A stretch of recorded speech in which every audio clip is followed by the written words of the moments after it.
And the first one is PaYS, Partnership for Youth Success. We have over 850 different companies from across the United States and some parts of the world that we have signed agreements with that basically guarantees 5 interviews with a soldier when they get out.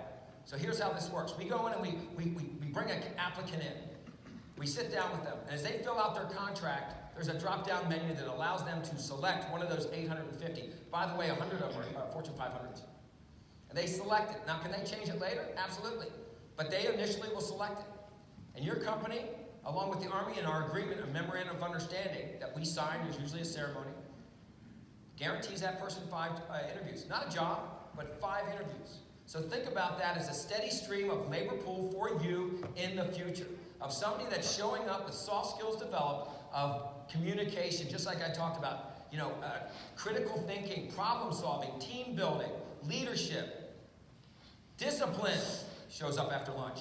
I mean, that is who we're talking about. And that pays. I just signed one recently. I signed all of these because they come through me. But I signed one with Bell Helicopter. And here's how this one went down. We was at a trade show.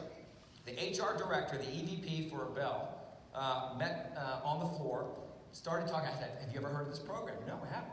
So here's what it is. Lo and behold, and we could have probably signed it in August, but they wanted to do an event on Veterans Day. So on Monday, November the 11th, I went to Bell Helicopter and we had a large signing ceremony. But think about what Bell is up against in the labor pool today of trying to keep a steady stream, and as we have an aging labor pool, you're probably dealing with that too, and you're trying to find a steady stream of youth to start backfilling right now so that you can build that labor pool. U.S. Army. And so now we've signed that with Bell, and I probably signed another 15 between now and then. So in 2012, Congress the President signed the Bell Act. So about 10, 11 years ago, it was pretty clear that veterans were having some challenges getting hired. And part of the Bell Act is our